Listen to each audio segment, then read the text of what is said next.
وهو خير المعين صلى الله على سيدنا محمد وآله الطاهرين.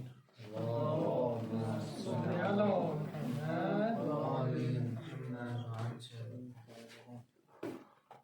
کتاب ولایت فقی، ولایت اطاعت و عدالت، آیت اللہ العظمیٰ جواد عاملی حفظہ اللہ تعالی کی کتاب ہے. اس کتاب میں ہم فصل سوم ولایت فقی کی ضرورت اس کا بیان پڑھ رہے تھے. اس میں ہم نے دلیل عقلی کو ملاحظہ کیا تفصیلاً، اس کے بعد دلیل تلفیقی جو عقلی و نقلی سے مرکب ہے، اور پھر دلائل نقلی محض جس میں فقط احادیث مبارکہ تھیں. 19 احادیث آپ کی خدمت میں ذکر کی گئیں، جن میں سے 4 احادیث یا چند 3 احادیث صحیح سند تھیں اور ان کے متن کے اوپر بحث ہوگی. بعض اعلیٰ تحقیق صحیح سند تھیں اور بعض شواہد اور معیدات کے طور پہ پیش کی جائیں گی. پہلی حدیث جو صحیح سند ہے، سندی بحث گزر چکی ہے، اور وہ حدیث تھی کہ العلماء ورثۃ الانبیاء. الکافی میں یہ حدیث موجود ہے، صحیح سند طریق سے آئی ہے اور اہل سنت کتب میں بھی موجود ہے. البتہ اس جگہ ہم نے اس پہلو کو ذکر کیا کہ اس سے یہ نہیں نتیجہ نکلتا کہ انبیاء علیہ السلام اصلاً ان کی مالی میراث ہوتی ہی نہیں ہے. علماء جس کے وارث بنتے ہیں وہ مالی میراث کے وارث نہیں بنتے. علماء علم میں میراث بنتے ہیں، مالی میراث نہیں بنتے. اس نقطے کو تھوڑا دقت سے سمجھنے کی کوشش کریں، کیونکہ ہمارے عموماً جب فدق کے مسائل ہیں تو چونکہ صحیح سند روایت بھی کتب اہل بیت علیہ السلام میں ہے، تو مقابل جو ہے وہ اسی کو پیش بھی کرتے ہیں کہ انبیاء و ائمہ علیہ السلام، خصوصاً انبیاء علیہ السلام، وہ درہم و دینار نہیں چھوڑ کے جاتے. وہ درہم و دینار علماء کے لیے نہیں ترک کر کے جاتے. یعنی ان کی میراث، اس کا مطلب ہے 2 قسم کی ہے انبیاء علیہ السلام کی. ایک ان کی میراث ہے کہ جو ان کے نسب کے اعتبار سے رشتہ دار ہیں ان میں تقسیم ہوگی، وہ خاص ہے، وہ تو ایک عمومیت نہیں رکھتی. لہذا ان کے درہم و دینار اگر ہوں بھی انبیاء علیہ السلام کے، قرآن میں میراث کے قواعد اور قوانین کے نتیجے میں وہ کس کا حق قرار پائیں گے؟ کہ جو ان کے وارث ہیں، اس اعتبار سے. اچھا، ایک ان کی میراث علمی ہے، میراث بے عنوان دین آخر چھوڑ کے جا رہے ہیں یا نہیں. یہ جو دین اور وحی کی تعلیمات ہیں، اس کا وارث کون ہے؟ اس کا وارث کون شخص ہے؟ یہاں پہ کہتے ہیں کہ علماء ہیں اس کے وارث، جو دین چھوڑ کے جا رہے ہیں امت کے درمیان. وہ ترکہ ہے ان کا یا نہیں؟ ترکہ کلمہ عربی یا اردو میں بھی استعمال ہو. ترکہ میت جو چھوڑ کے جائے، اس چھوڑے جانے والے مال کو کیا کہتے ہیں؟ ترکہ. اب انبیاء علیہ السلام جب اس دنیا سے جاتے ہیں اپنے پیچھے ترکے کے طور پہ امت کے اندر کس کو چھوڑ کے جا رہے ہیں؟ امت کے اندر دین کو چھوڑ کے جا رہے ہیں.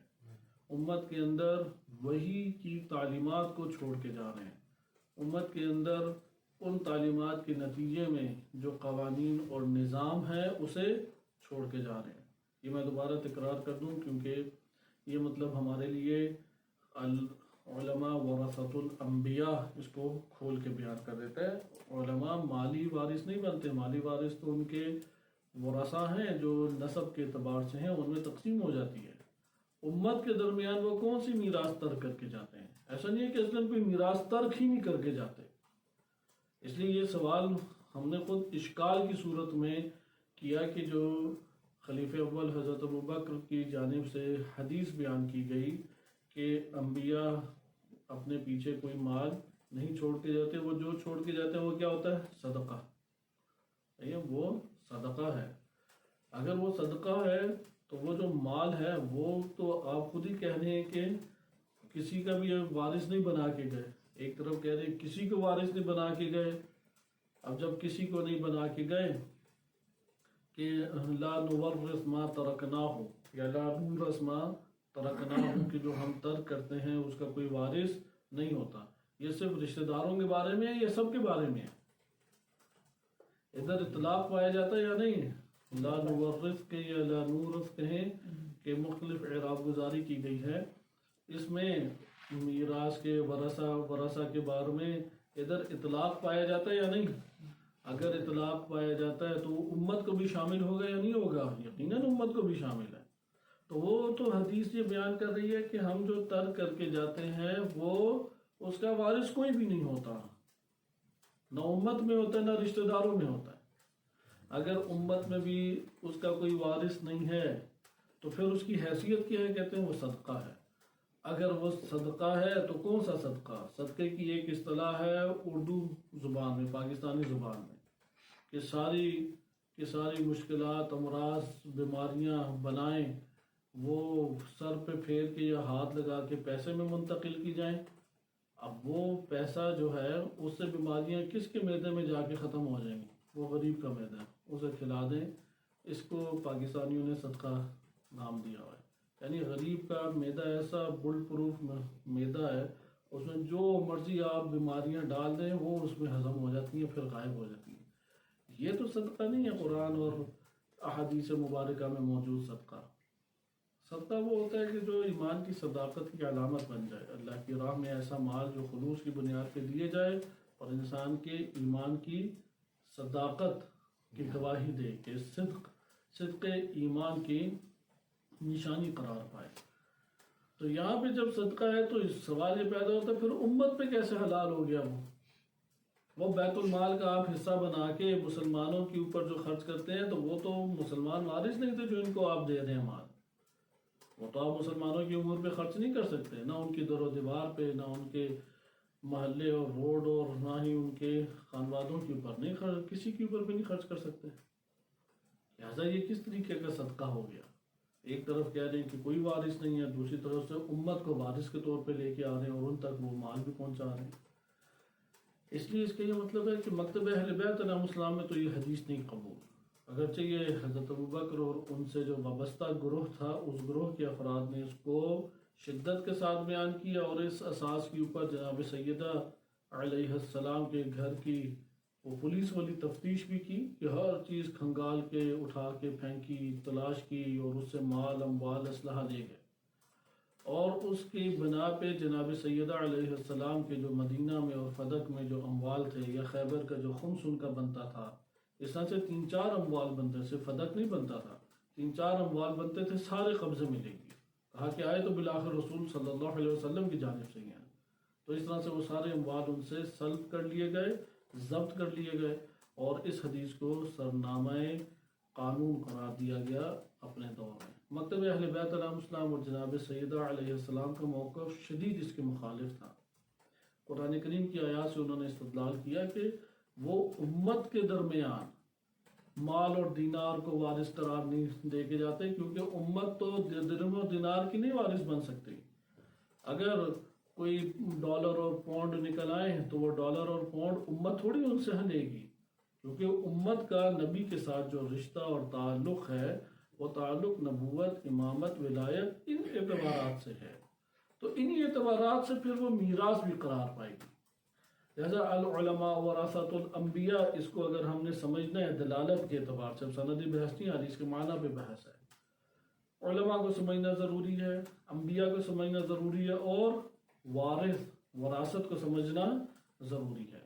سب سے پہلے دیکھیں کہ انبیاء چھوڑ کے کیا کیا چیزیں جا سکتے ہیں، اس کی تو ایک فہرست بنائیں۔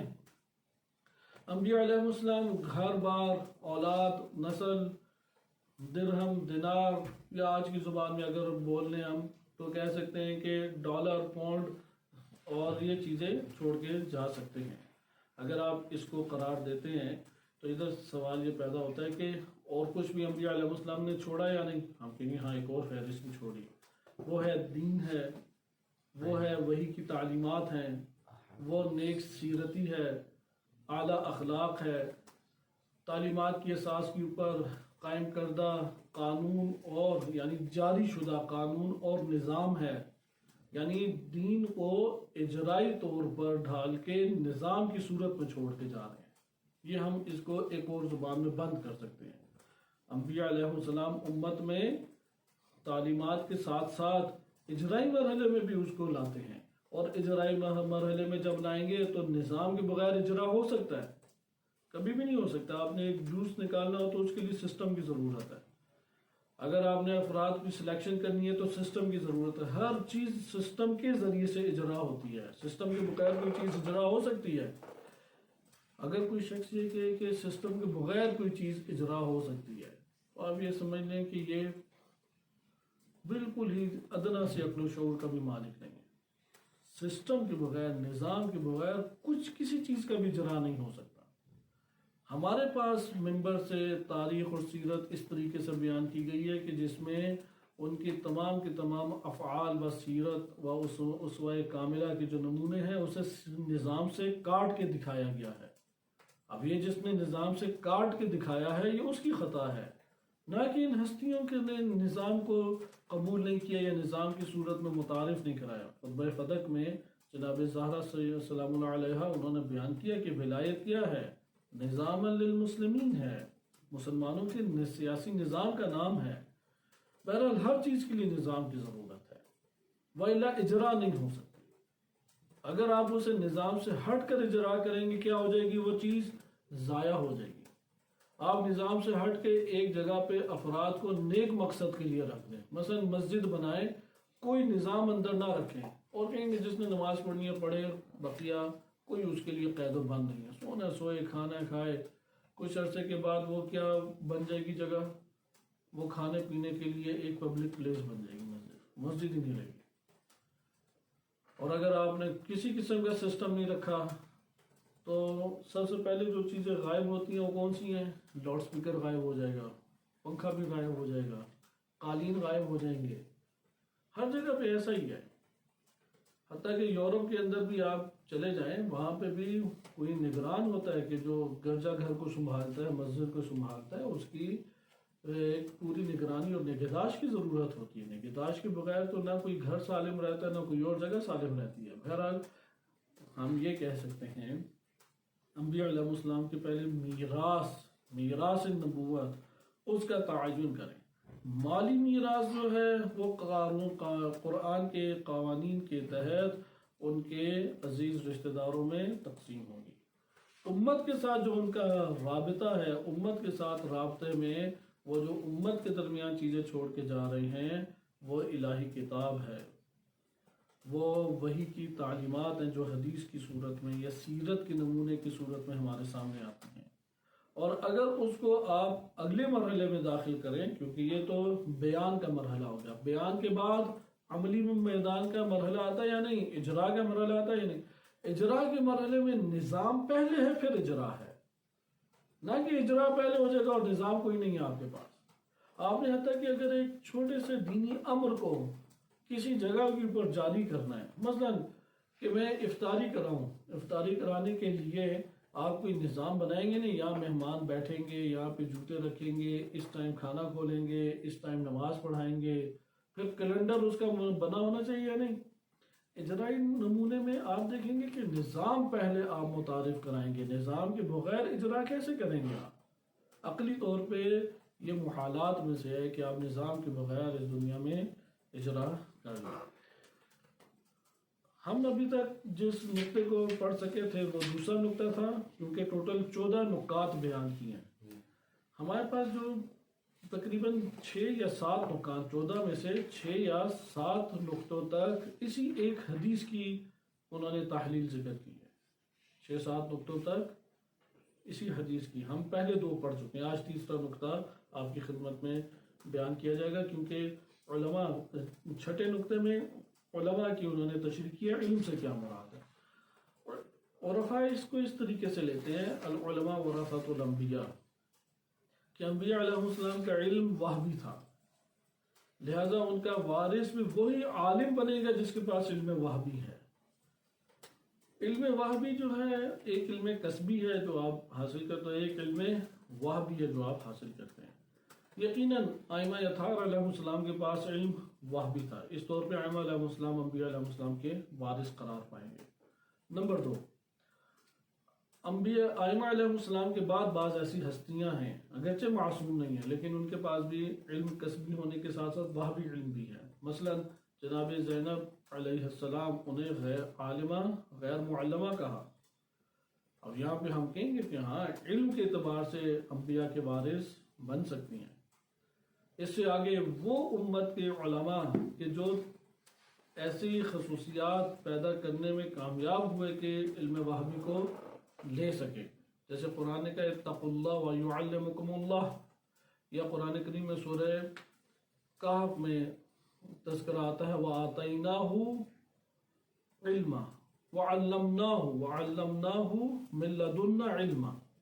جناب خضر علیہ السلام کے بارے میں فَوَجَدَا عَبْدًا مِّنْ عِبَادِنَا، ان دونوں نے جناب موسیٰ علیہ السلام اور یوشع بن نون علیہ السلام جو کہ ان کے نائب بنے، یہ ایک سفر پہ جا رہے تھے تو ان دونوں نے دیکھا فَوَجَدَا عَبْدًا مِّنْ عِبَادِنَا، ٹھیک ہے نا، ہاں عبدن من عبادنا، کہ ہم نے اپنے بندوں میں سے، انہوں نے ہمارے بندوں میں سے ان دونوں نے ایک بندے کو دیکھا.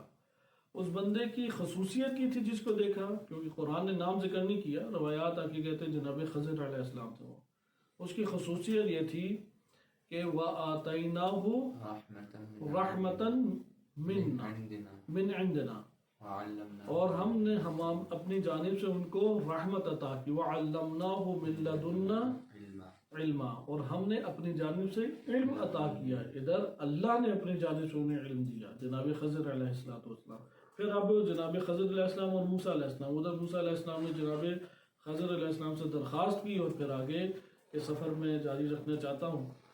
یہاں پہ آپ نے دیکھا یہ جو معیار ہے یہ عرفاء کا معیار ہے، یہ ان کا ایک معنی لینا ہے. العلماء ورثۃ الانبیاء، یہ ہمارے ان مباحث اسلامی حاکم پر بھی منطبق ہو سکتا ہے اور اس کے علاوہ دیگر پہ بھی منطبق ہو سکتا ہے.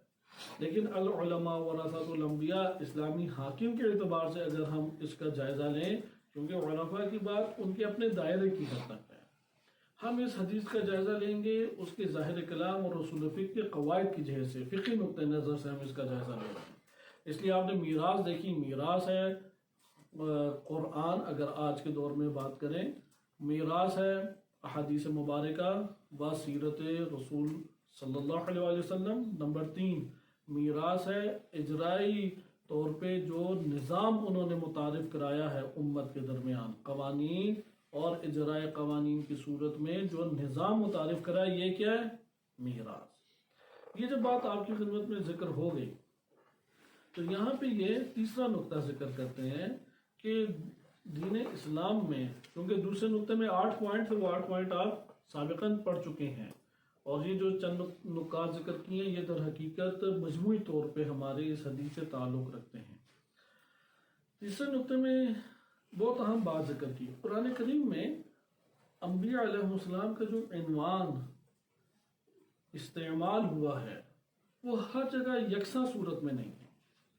بعض جگہوں پہ نبی کا جو عنوان آیا ہے وہ یہ بات بیان کرنے کے لیے ہے کہ نبی اللہ کی جانب سے وحی کو قبول کرتا ہے اور وہ وحیانی تعلیمات کو ابلاغ کرتا ہے، امت میں پہنچاتا ہے.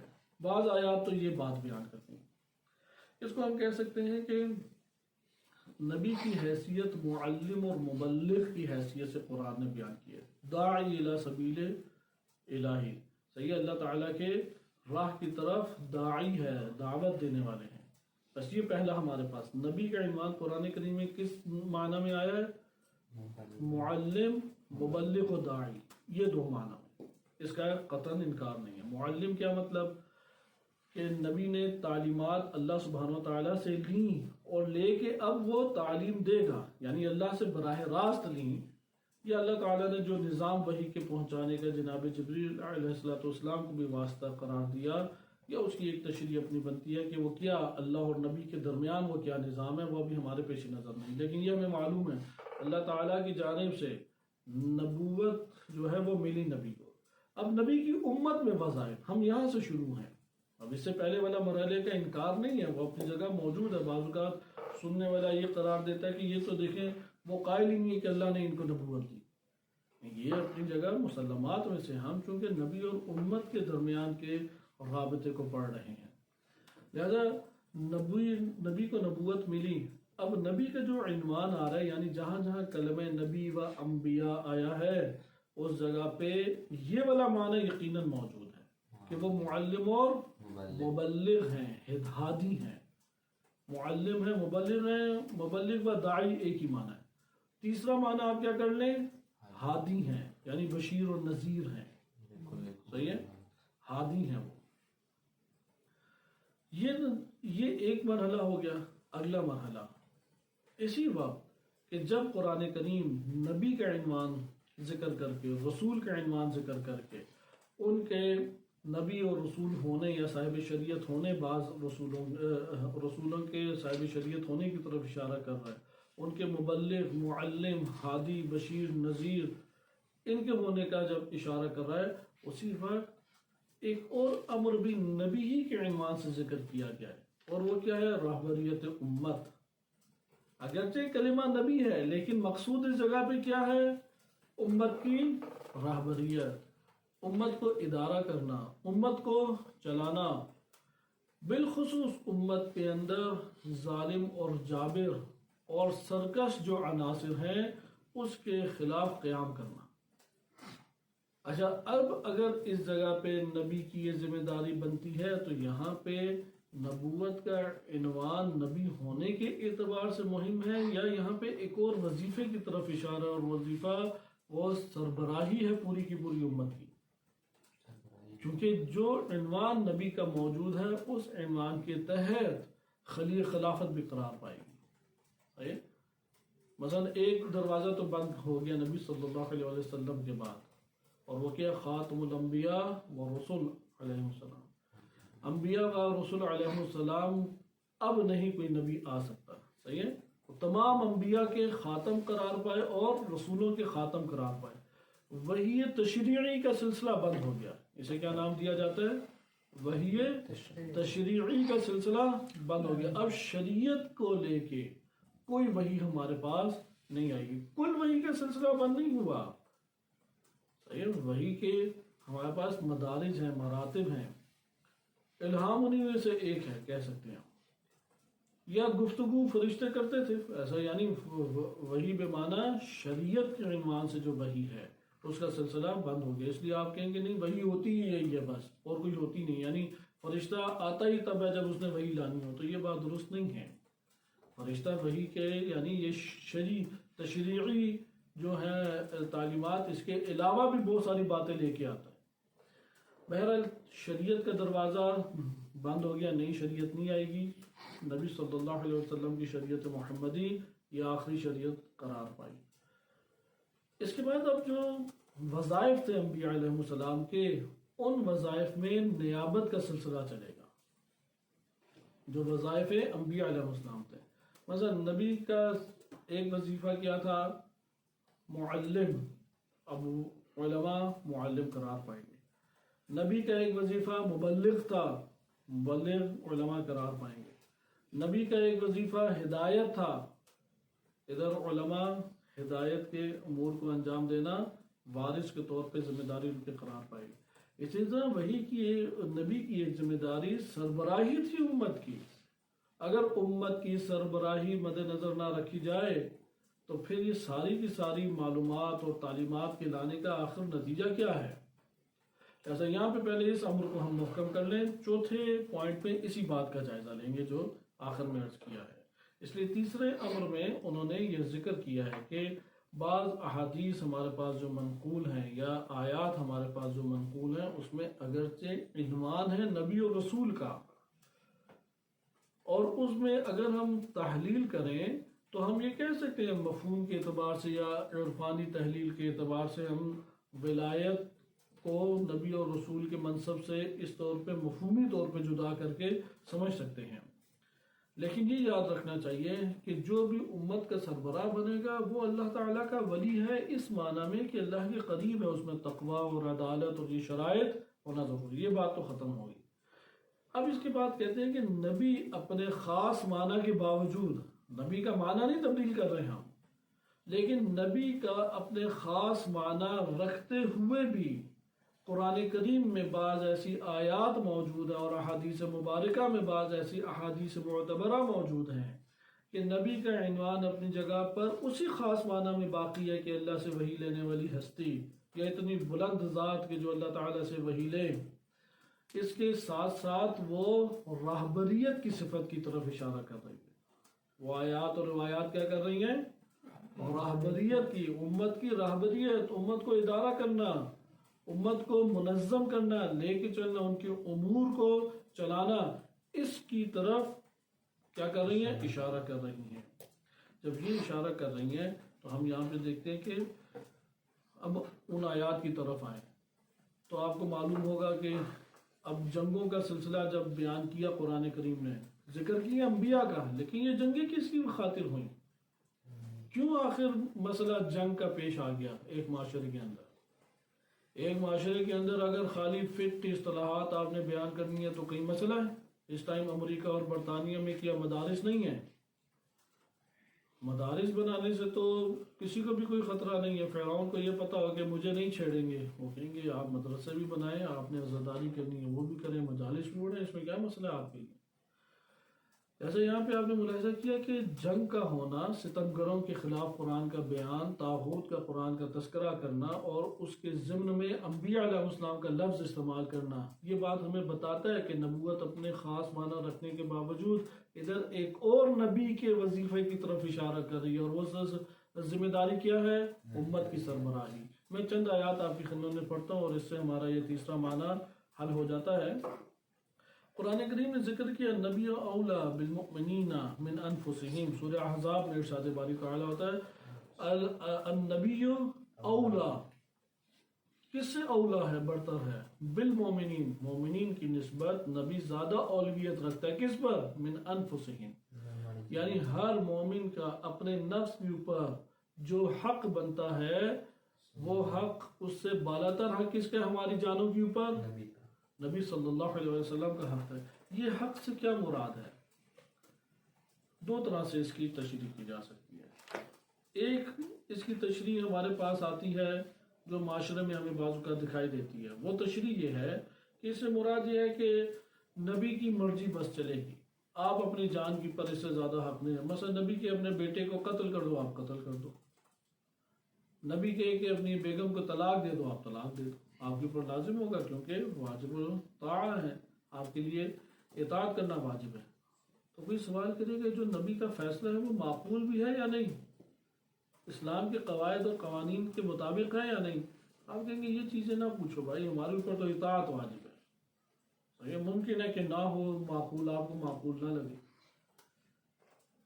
آیا یہ اس کا مطلب ہے النبی اولا بالمؤمنین من انفسہم، یا اولویت ان کے راہبر ہونے کے عنوان سے کہ جب جنگ شروع ہو جائے تو جنگ میں تو شہید ہونا ہے، زخمی بھی ہونا ہے، گھر بار سے دور بھی ہونا ہے، مالیات بھی لوگوں کے گھروں سے باہر نکلیں گی، کسی کے کھیت ممکنہ خراب ہو جائیں، کسی کے بچے ممکنہ شہید کر دیے جائیں، کوئی خاتون ممکنہ بیوہ ہو جائے، بچے یتیم ہو جائیں، یہ سارے امور ہوں گے یا نہیں جنگ میں؟ تو ادھر کوئی کہے گا نہیں بھائی، میں اپنے جان کو خطرے میں نہیں ڈالتا، میں اپنا مال کیوں اس جگہ پہ خرچ کروں، میں چاہتا ہی نہیں ادھر خرچ کروں۔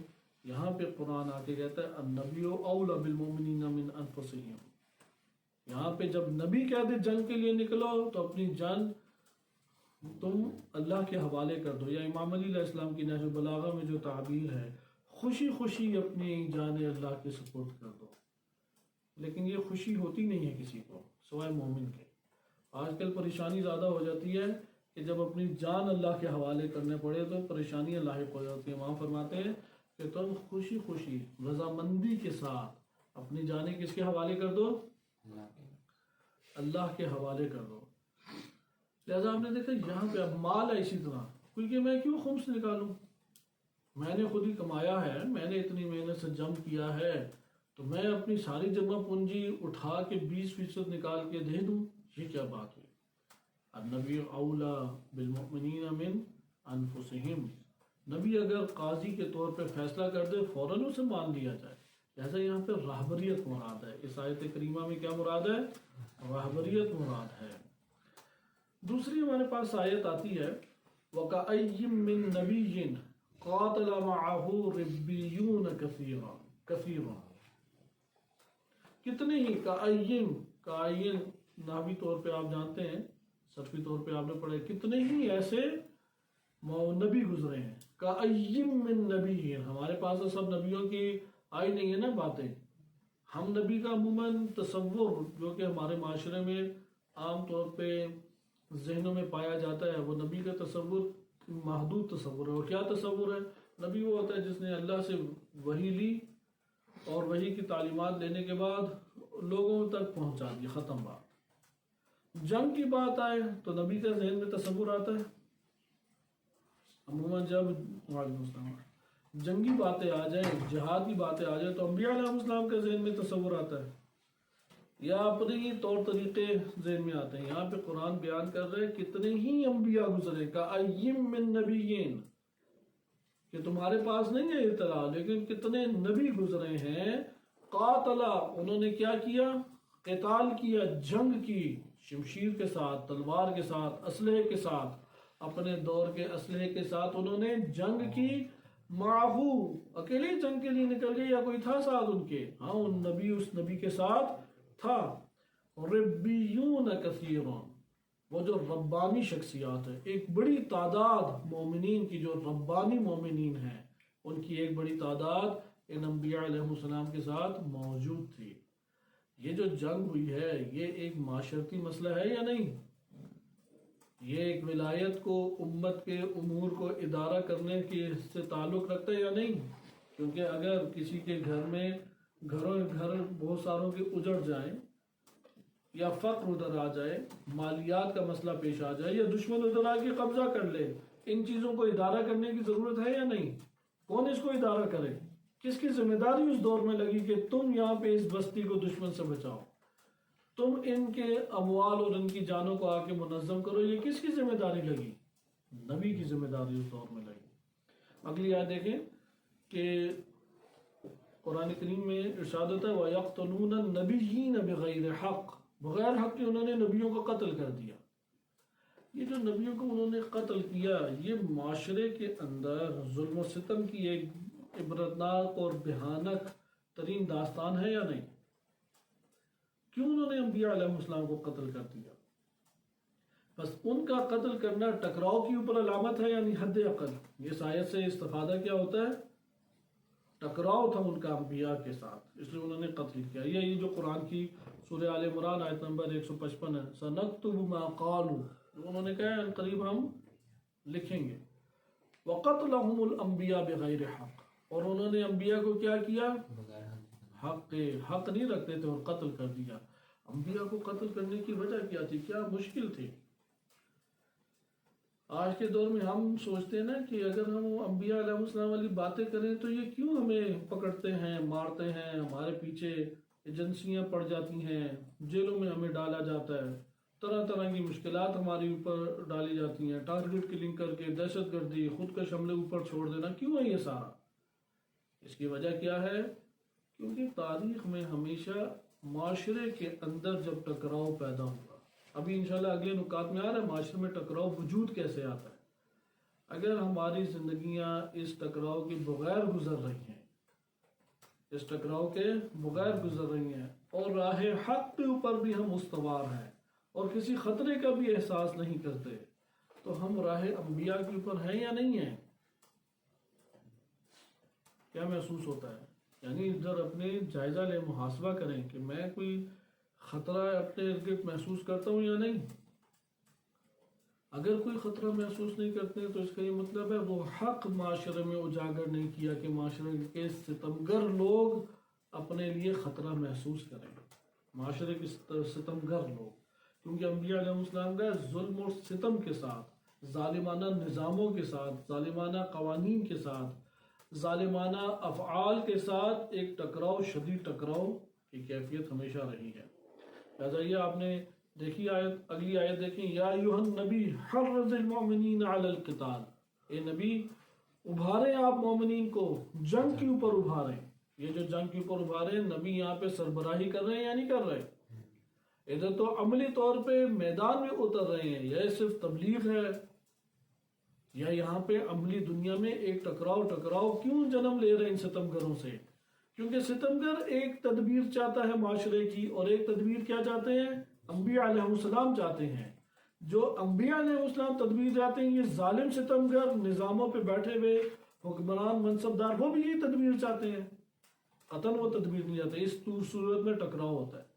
ٹکراؤ میں اگر انبیاء علیہ السلام کے جو گروہ ہے وہ بھی قوت رکھتا ہو تو پھر میدان جنگ بن جاتا ہے، اور اگر قوت نہ رکھتا ہو تو وہ پہلے والی آیات وَقَتْلَهُمُ الْأَنْبِيَاءَ بِغَيْرِ حق ہو جاتا ہے۔ تو یہ تاریخ چلتی رہے گی حتیٰ تا حکومت امام زمان علیہ السلام، ظہور امام زمان علیہ السلام میں بھی یہ تاریخ دہرائی جائے گی، لیکن حکومت امام زمان علیہ السلام تک یہ تاریخ ہمارے پاس چلتی رہے گی۔ آگے اگلی آیت دیکھیں، یا ایھا النبی جاہد الکفار والمنافقین، اے نبی آپ کفار اور منافقین کے خلاف جہاد کریں۔ صحیح ہے، جاہد الکفار والمنافقین، ادھر مبلغ ہے، فقط معلم ہے، فقط ہدایت دے رہے ہیں، یہ ٹکرا رہے ہیں۔ ٹکراؤ کب ہوتا ہے؟ کبھی آپ خود اس کے اوپر غور کریں نا۔ یہ تو جو بھی مدرسے چلاتا ہے یا چھوٹے موٹے ادارے چلاتا ہے یا کسی ادارے میں جاب وغیرہ کرتا ہے، حتیٰ دکان چلاتا ہے، وہ یہ باتیں جانتا ہے کہ اس کا ٹکراؤ کب پیدا ہوگا۔ اس کی خالی باتوں کے اوپر ٹکراؤ نہیں پیدا ہوتا، ٹکراؤ اس وقت پیدا ہوتا ہے کہ جب ایک فریق کچھ چاہ رہا ہے اور دوسرا فریق اس کے مقابلے میں الگ تدبیر چاہ رہا ہے۔ اگر دونوں فریق میں کوئی طاقت رکھتا نہ ہو تو ٹکراؤ نہیں ہوگا، کیونکہ اگلا اسے دبا دے گا۔ ٹکراؤ ہوتا ہی تب ہے کہ دوسرا بھی اتنا طاقت رکھتا ہے کہ وہ میدان کے اوپر آ کے لڑائی کرے۔ یا اسے اگلی آیت دیکھیں، وَمَا كَانَ لِنَبِيٍّ أَن يَغُلَّ، نبی کو کوئی حق نہیں پہنچتا کہ وہ غل کسے کہتے ہیں؟ خیانت کرے۔ نبی کو کوئی حق نہیں پہنچتا خیانت کرے۔ یہ خیانت کا نہ کرنا امت کے امور اور اس کے ادارہ کرنے سے مربوط ہے یا نہیں؟ تب بھی خیانت کا مورد آئے گا نا۔ اگر خالی تبلیغ کریں، خالی ہدایت کریں، بیٹھ کے صرف وعظ و نصیحت کریں تو اب کون سی خیانت کی بات آئی سوائے معانی کے بیان کرنے میں۔ ہاں، معانی کے بیان کرنے میں ممکن ہے کوئی خیانت ہو سکے، لیکن یہ مالی خیانت، یہ جو امور بیت المال ہے یا مسلمانوں کے اموال ہیں، اس کے امین ہونے کے اعتبار سے کہتے ہیں نبی کو حق نہیں ہے کہ وہ خیانت کرے۔ یا یہ قرآن کی ایک اور آیت ہے کہ وَيَسْتَأْذِنُ فَرِيقٌ مِّنْهُمْ النَّبِيَّ، اور ان میں سے ایک فریق تھا اس نے اجازت لینا شروع کر دی۔ سورہ احزاب میں آیت نمبر 13 ہے۔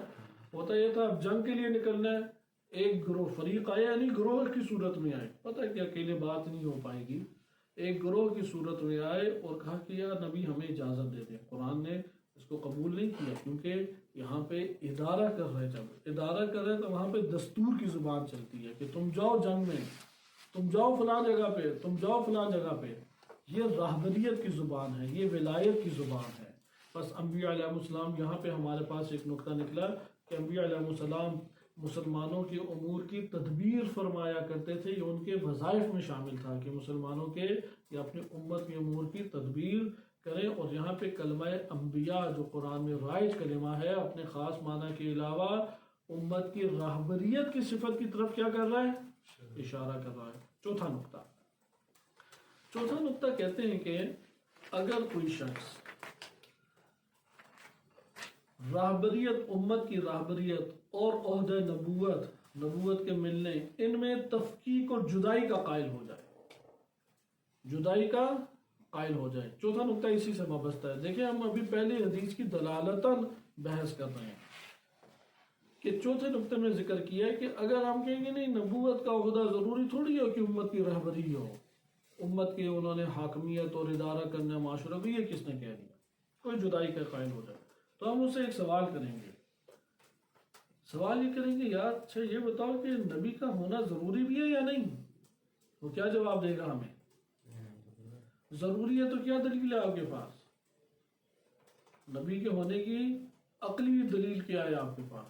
پڑھ چکے ہیں، دوبارہ مراجعہ کریں، گزشتہ دروس میں بہت تفصیل سے ہم نے پڑھا ہے، ابن سینا کی کتاب سے ہم نے اور خواجہ طوسی رحمۃ اللہ علیہ کی شرح اشارات کو بھی ملاحظہ کیا۔ وہ فوراً ہمیں کیا کہے گا؟ عقلی دلیل بھی ہے اور نقلی احادیث اور آیات بھی ہیں ہمارے پاس۔ ہم کہیں گے اچھا یہ جو تم انبیاء علیہ السلام کے ہونے کی تم دلیل لے کے آ رہے ہو کہ ان کا ہونا ضروری ہے، ہر دور میں ضروری ہے، اس ضرورت کے اوپر جو تم دلائل لے کے آتے ہو، تمہارا یہ موقف ان دلائل کے ساتھ سازگار نہیں ہے، ان دلائل کے ساتھ تمہارا موقف سازگار نہیں ہے۔ کیوں؟ کیونکہ نبی کی ضرورت کس خاطر تھی کہ معاشرے بدون قانون نہیں رہ سکتے، معاشرے بدون ہدایت نہیں رہ سکتے۔ ادھر تم کہہ رہے کہ قوم کی رہبریت نہ کی جائے تو معاشروں کو ہدایت میسر آ جائے گی، معاشرے میں وہ جو اللہ تعالیٰ نے قانون امن و امان کے لیے قرار دیا تھا وہ جاری ہو جائے گا۔ بس یہاں پہ آپ نے دیکھا کہ نبوت میں اصل کیا ہے، جو نبی ہے وہی اس وقت امت کا راہبر بھی ہے، یہ ولی ہے، وہ اصل کیا ہے، جو نبی ہے وہی راہبر بھی ہے امت کا۔ یہ والا تعلق جو آیات اور روایات سے بہت عیاں ہے، لیکن افسوس کی بات ہے کہ ہمارا ممبر اس سے خالی ہے، ہمارا حوضہ اس سے خالی ہے۔ یہ والا تفکر اجاگر کر کے نہیں بیان کیا جائے، وَإِلَّا یہ ہمارے اعتقادات میں سے ہے، بنیادی شیعہ اعتقادات میں سے، کیونکہ آپ جانتے ہیں کہ شیعہ جو مکتب فکر ہے تاریخ میں، وہ توحید کی عنوان سے بنا، نبوت کی وجہ سے بنا، قیامت کی وجہ سے بنا، فقہی احکام کی وجہ سے، ان میں سے ایک بھی وجہ نہیں ہے۔ وہ سیاسی ٹکراؤ کی بنیاد پہ بنا، سیاسی ایشو کی وجہ سے شیعہ سنی دو گروہ بنے۔ وہ سیاسی کون سا ایشو تھا؟ سقیفہ بنی ساعدہ کے فیصلے کے اوپر جنہوں نے عمل کیا اور اس کو قبول کیا وہ اہل سنت قرار پائے، جنہوں نے سقیفہ بنی ساعدہ کے موقف کی مخالفت کی اور سیاسی موقف ان سے جدا رکھا، وہ شیعہ قرار پائے۔ اس لیے شیعہ سیاست کے نتیجے میں نکلنے والا طبقہ ہے، اسے آپ سیاست سے کیسے جدا کر سکتے ہیں؟ انبیاء علیہ السلام کا اصل یہ ہے کہ جو نبی ہے وہی کیا ہے، اپنی امت کا راہبر بھی ہے، حاکم بھی ہے، حکمران بھی ہے، اسی کا وظیفہ ہے کہ امت کو ادارہ کرے۔ ادھر اب دو فرض انہوں نے کیے اس چوتھے نقطے میں، پھر ہم پانچویں نقطہ پڑھیں گے اور اس کے پر گفتگو ختم۔ پہلا فرض یہ ہے کہ ایسا ہو سکتا ہے کہ نبی ہو لیکن اس کا وظیفہ امت کی سربراہی نہ ہو اور حاکم بننا، حکمرانی کرنا اور اجرا کرنا یہ نہ ہو، تو اس کے نتیجے میں کہتے ہیں کہ ہاں ایک صورت میں ہو سکتا ہے، اگر ایک وقت میں دو نبی ہوں اور ایک نبی رہبریت کو بھی انجام دے رہے ہیں تو یقیناً ایک وقت میں ایک ہی قوم کا رہبر ہوتا ہے، ایک ہی قوم کا لیڈر اور حکمران اور حاکم اور والی ہوتا ہے ان کے اوپر۔ جیسا اس صورت میں کہہ سکتے ہیں جو دوسرا نبی ہے وہ پہلے کے تابع ہوگا اس حوالے سے، اور پہلے کے تابع ہونے کی وجہ سے صرف معلم اور مبلغ اور داعی اور ہادی بنے گا، درست ہے؟ لیکن اگر یہ نہ ہو، اس کے اوپر کوئی اور نبی، اس سے پہلے کوئی نبی نہ ہو، کسی نبی کے تابع نہ ہو، تو پھر کیا ہوگا؟ یہی جو شخص نبی ہے یہ کیا بن جائے گا؟ والی بنے گا، ولی بنے گا، حاکم بنے گا۔ تیسرا فرض کہتے ہیں کہ ہاں اب اس جو میں نے ابھی آپ کے سامنے بیان کی اس میں کوئی اشکال ہے؟ کہتے ہیں اس ترتیب میں اشکال نہیں، کیونکہ نبوت میں اصل یہ تھا کہ وہ حاکم بھی بنے اور حاکم کی ضرورت پوری کر رہا ہے۔ کوئی مثال تاریخ میں مثال ہے، ابراہیم علیہ السلام کے بھتیجے کون تھے؟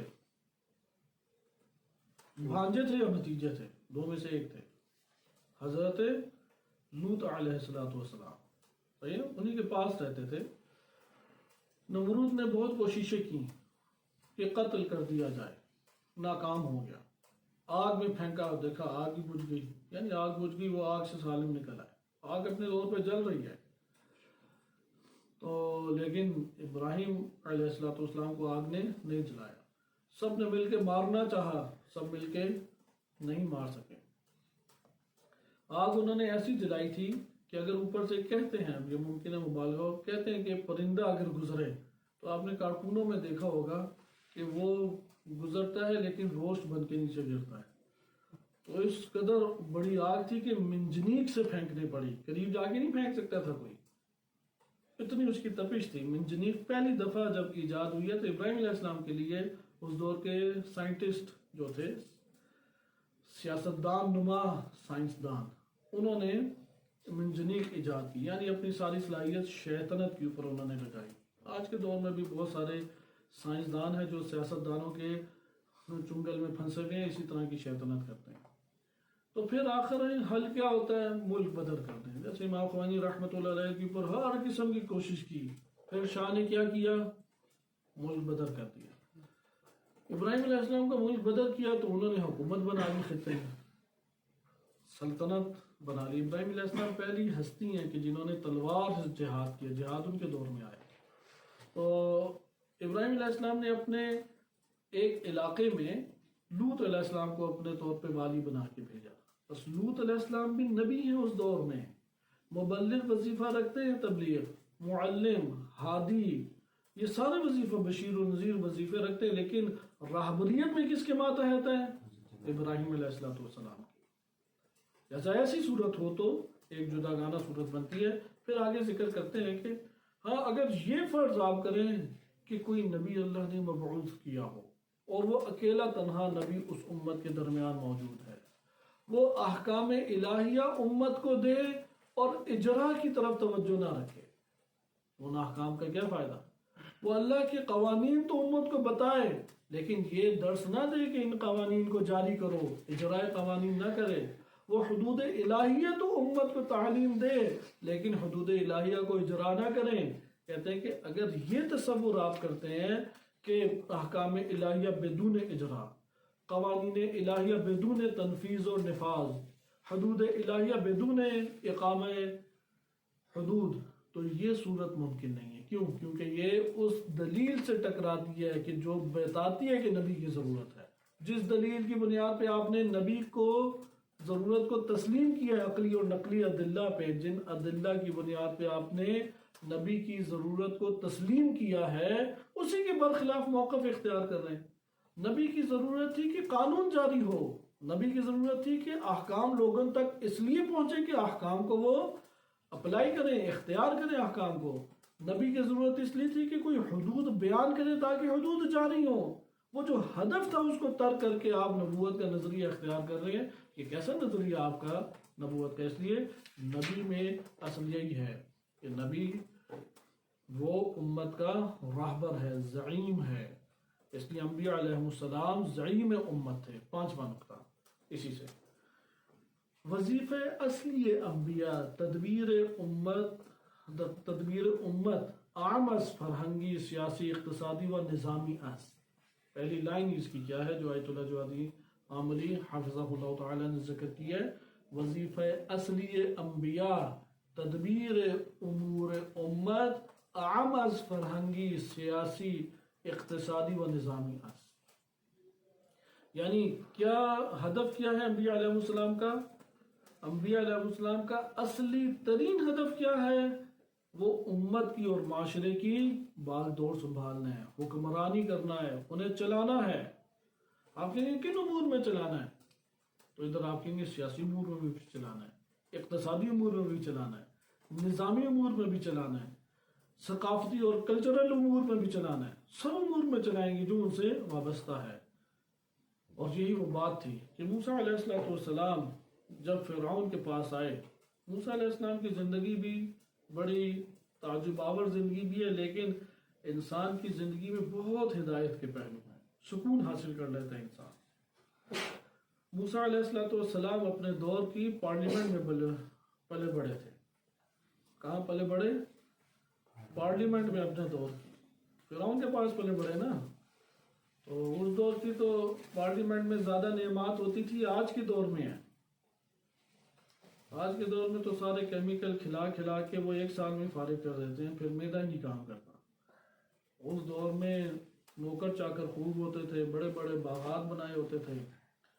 آج کے دور میں پارلیمنٹ میں 100 گاڑیوں کے پروٹوکول سے نکلنا پڑتا ہے ورنہ کوئی مار کے چلا جائے گا۔ اس دور میں تو آزاد چیزیں تھی بہت ساری، لہذا نعمات ہی نعمات تھی موسیٰ علیہ السلام کے ارد گرد۔ بچپن میں آئے یا بڑے ہو کے آئے؟ یعنی یوسف علیہ السلام نے زیادہ عرصہ دیکھا بادشاہوں کے محل اور قیس و قصر کا، یا انہوں نے دیکھا حضرت موسیٰ علیہ السلام؟ موسیٰ علیہ السلام پیدا ہوتے ساتھ ہی فرعون کی گود میں اور اس کے شان و شوکت عالیشان محل میں پلے بڑھے، لیکن وہاں پہ بھی موسیٰ وہ اس محل کی نعمتوں اور آسائش زندگی و زینت دنیا کا شکار نہیں ہوئے۔ ادھر ایک طبقہ پیدا کر لیا اپنا حامی، مومن من آل فرعون۔ وہ کہاں سے مومن من آل فرعون آ گیا؟ تبلیغات تھی نیچے موسیٰ علیہ السلام. فرعون پریشان تھا، منبع کہاں پہ ہے، نہیں اسے خبر ہوتی تھی. پولیس بچھائی ہوئی تھی کہ ان لوگوں کو پکڑو جو ہمارے خلاف کام کر رہے ہیں. خبر آہستہ آہستہ پہنچتی تھی. تو پھر وہ واقعہ ہو گیا کہ ایک بندہ تھا، اس نے فرعونی سپاہی سے لڑائی کی. تو وہ من شیعت ہی شیعہ تھا. تو شیعہ تو ہمیشہ کہتا ہے یا علی مدد. تو اس نے اپنے دور کی حجت کو پکارا کہ اغیث نے کیا، وہ آیت ہے قرآن کی فاستغاث الذی من شیعتہ. تو وہ اس نے اغثنی کہا کہ یا موسیٰ اغثنی، میری مدد کیجئے. موسیٰ علیہ السلام بھی حجت خدا کا شیعہ پکارے تو فوراً پہنچتی ہے. پہنچی اور دشمن کو ایک مکہ مار دیا. مکے میں جوش تھا زیادہ تو اس کا آگے پیچھے جبڑا ہو گیا اور ادھر ہی وہ موت کا شکار ہو گیا. اب جب وہ موت کا شکار ہوا ہے اور اس بندے کا پہچاننا، اس سے فرعونی سپاہی پہچان گئے کہ منبع کون سا ہدایت کا، کہ کہاں سے سارا کا سارا مسئلہ کھڑا ہو رہا ہے. تو یہاں پہ موسیٰ علیہ السلام پریشان، یہ تو خبر پھیل گئی سب جگہ. تو وہ دن گزرا، اگلے دن دیکھا ایک اور شیعہ اسی طرح پھنسا ہوا ہے اور وہ بھی یا موسیٰ ادرکنی، وہ بھی پہنچ گئے. اب اسے مارنے لگے تو کہا کہ تم بھی جس طرح کل مارا تھا مجھے مارو گے. تو یہاں پہ اسے چھوڑ دیا. اسی اسنا میں وہ نیچے محل تم میں رہتے ہیں تو آپ کہہ لیں کہ نیروگاہ میں امینی بیات سے ایک بندہ بھاگا آیا. صحیح ہے. نچلے محل سے اوپر آیا اور کہا کہ ان کے پاس آئے اور کہا کہ ادھر سے فرار کریں، پورا لشکر آ رہا ہے. اب وہ فرعون کی طرف سے اجازت نامہ کھل چکا ہے. حضرت موسیٰ علیہ السلام نے فرار کیا. اب ان کی جلا وطنی اور غربت کا دور ہے. اب دور کیونکہ بڑا سخت ہوتا ہے کہ آپ امارت کے بعد اس غربت اور خوف کا دور گزارے. خوف کا دور وہ کٹا دیار غیر میں ایک وقت 10 سالہ کاٹا. وہی ہوئی اور تورات ملی. واپس آئے، حکم اللہ نے دیا اذهبا الى فرعون انه طغى. جب وظیفہ عائد ہو جائے علماء کے اوپر اور طاغوت مشخص ہو جائے تو قرآن کی یہ آیت ہمیشہ ذہن میں رکھنی چاہیے اذهبا الى فرعون انه طغى. اور طاغوت سے ہم کنار ہونے کے لیے سب سے پہلی چیز کیا ہے؟ وقولا قولا لینا. پہلے سمجھاؤ اسے آرام سے. خطرے کا احساس ہوتا ہے یا نہیں؟ فوراً کہا کہ پروردگار بڑا ظالم انسان ہے، صفاک ہے، جاتے ہوئے ڈر لگتا ہے اس کے پاس. تو اللہ نے کہا میں ہوں، دیکھ رہا ہوں میں تمہیں. موسیٰ علیہ السلام چلے گئے. اب جب موسیٰ علیہ السلام گئے تو ادھر مکالمہ ایک ہوا ہے. اس کا کچھ حصہ سورہ طٰہٰ میں ہے، کچھ حصہ کسی اور سورہ میں ہے، کچھ حصہ سورہ دخان میں آیا ہے. ہم سورہ دخان والا پڑھیں گے. فرعون نے پوچھا تمہارا کیا ہے وظیفہ؟ جب سورہ طٰہٰ میں ذکر ہوا ہے کہ پوچھا رب العالمین کون ہے؟ کہا کہ ربنا الذی اعطى كل شیء خلقہ ثم ہدا. ہر شے کو جب خلق کی ہے، جامع خلقت پہ نئے تو ہدایت دی ہے. وَإِلَّا ہماری کوئی آنکھ پاؤں بنا ہوتا، کوئی ناخن کان بنا ہوتا. ہر ذرے کو بیان کیا اللہ نے کہ کیا کیا حرکت کرنی ہے، ہدایت دی. ہمارا رب تو یہ ہے. فرعون جو ہے نا وہ چلاک تھا، زیرک تھا. نمرود والی طرح مکالمہ نہیں ہے قرآن کریم میں.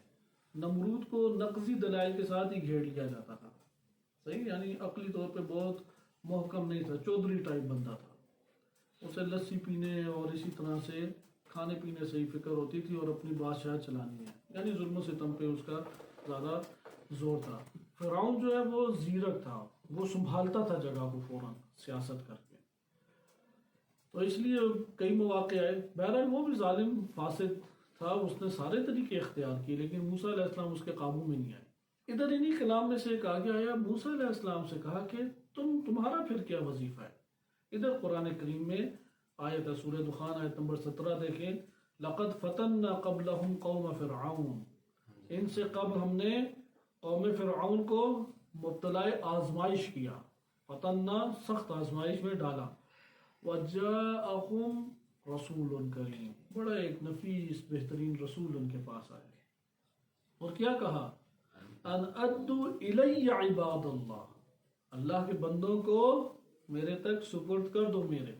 یعنی فرعون کو موسیٰ علیہ السلام نے اپنا جو وظیفہ بیان کیا وہ یہ تھا کہ یہ تجھ سمیت جتنے بھی اس ریاست کے اندر بندے ہیں وہ عباد اللہ ہیں، اور مجھ کو رب العالمین نے یہ وظیفہ سپرد کیا ہے کہ میں ان اللہ کے بندوں کو امانت کے ساتھ اللہ تک پہنچا دوں. ادو الیہ عباد اللہ، اللہ کے بندوں کو کہاں تک پہنچاؤں؟ اللہ تک پہنچاؤں. لیکن کس کے ذریعے سے؟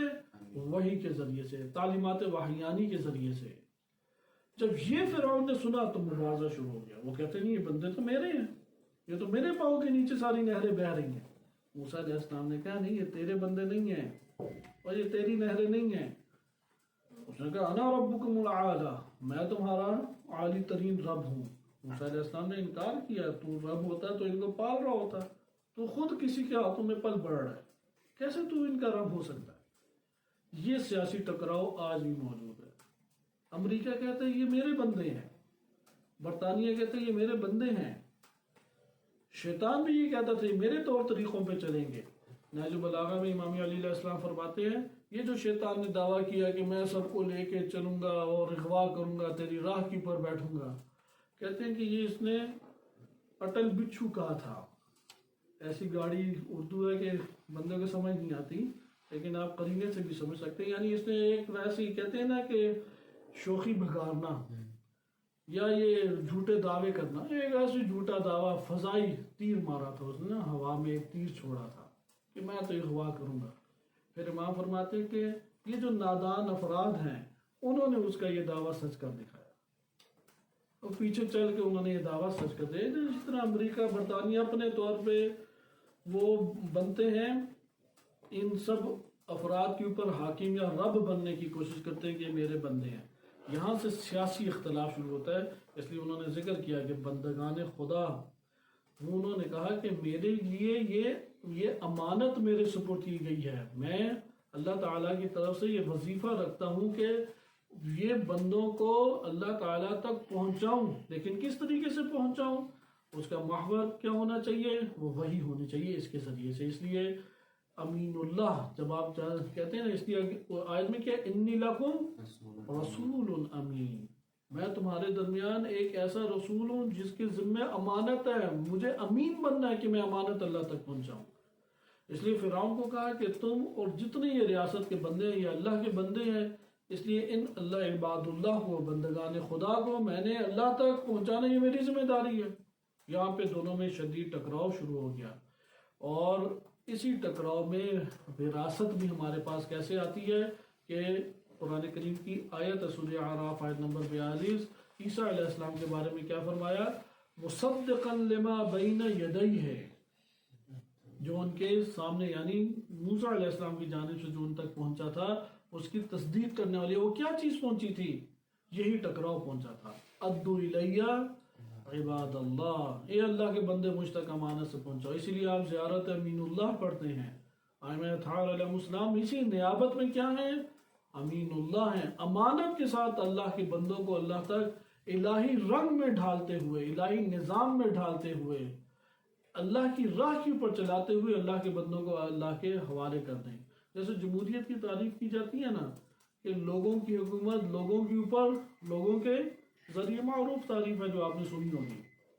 حکومت اسلامی کی کیا تعریف بنتی ہے؟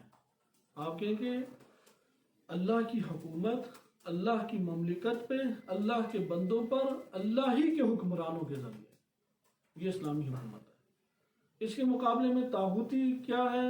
ہمارے پاس نظام آتا ہے طاغوتی نظام جمہوریت کیا ہے کہ لوگوں کی حکومت لوگوں کے اوپر لوگوں ہی کے ذریعے سے. اسلامی حکومت کیا ہے؟ اللہ کی حکومت اللہ کے بندوں پر اللہ کی مملکت کے اندر اللہ ہی کے حاکموں کے ذریعے سے. واضح بات. اس لیے یہ ٹکراؤ رہ جائے مصدقا لما بین یدیہ، یہی وہ پہلو تھا جو ٹکراؤ کا عیسیٰ علیہ السلام کا معاشرے کے اندر ستمگروں کے ساتھ، فرعونوں کے ساتھ دوبارہ پیش آیا. لہٰذا وہ بیان فرماتے ہیں کہ مکتب وحی میں، مکتب اسلام میں اگر آپ نے حاکمیت اور رہبریت کی اہمیت کو سمجھنا ہے تو اس دور کو یاد کریں کہ جب موسیٰ علیہ السلام اپنی امت کے اندر رہتے ہوئے تورات کو لینے 40 دنوں کے لیے چلے گئے. جب وہ جا رہے تھے تو کیا کہہ کے گئے؟ وقال موسیٰ لأخیہ، اپنے بھائی ہارون، لأخیہ ہارون، اپنے بھائی ہارون کو کیا کہا موسیٰ علیہ السلام نے؟ اخلفنی فی قومی، میری قوم میں میرے خلیفہ بنو. کیا ہارون علیہ السلام نبی تھے یا نہیں؟ پہلے نبی تھے. جب نبی تھے مبلغ تھے، معلم تھے، ہادی تھے، بشیر و نذیر تھے. اب کون سا خلیفہ چھوڑ کے؟ یہ تو موسیٰ علیہ السلام جائیں یا نہ جائیں گے تو پہلے ہی پاس ہے ان کے پاس. خلافت اس میں مبلغ ہونے کے اعتبار سے نہیں تھی یہ خلافت، کیونکہ خلیفہ تو اس طور پہ وہ اللہ تعالیٰ نے انہیں پہلے نبوت دی ہوئی تھی. یہ کون سی خلافت کا ہے تذکرہ؟ اخلفنی فی قومی، میری قوم میں تم میرے خلیفہ بنو. یہ خلافت رہبریت امت ہے. یہ رہبری کہ تم میرے بعد زعیم امت ہو، تم میرے بعد رہبر امت ہو، حاکم امت ہو. اس پوری امت میں میرے بعد تم حکمران ہو کہ ان سب کے امور تم نے لے کے چلنے ہیں اور تم نے حفاظت کرنی ہے. اس لیے یہ کہہ کے وہ حضرت موسیٰ کلیم اللہ علیہ السلام غیبت اختیار کر گئے 40 دنوں کی. لیکن ہم نے ملاحظہ کیا کہ خلافت کو خلوفنی، یہ خلافت آیت تبلیغ و ہدایت و دعوت و رہنمائی میں ہے، یعنی یہ تبلیغ جو ہے وہ زعامت امت و رہبریت امت و حاکمیت امت کے اندر ہے. یقیناً کیونکہ یہ عہدے تو پہلے بھی ہارون علیہ السلام کے پاس موجود تھے، اور حضرت موسیٰ علیہ السلام کے ہوتے ہوئے بھی ہارون علیہ السلام تبلیغ بھی کر رہے تھے، معلم بھی تھے، ہادی بھی تھے، بشیر و نذیر بھی تھے، اللہ کی طرف سے نبی بھی تھے. لیکن وہ نبی کیونکہ ایک سیٹ کے اوپر 2 بندے نہیں آ سکتے، اس لیے جب موسیٰ علیہ السلام جا رہے ہیں تو نبوت میں اصل کیا ہے؟ جو نبی ہوگا وہی حاکم اور حکمران اور ولی بھی ہوگا. صلی اللہ علیہ سیدنا محمد وعلیہ الطاہرین.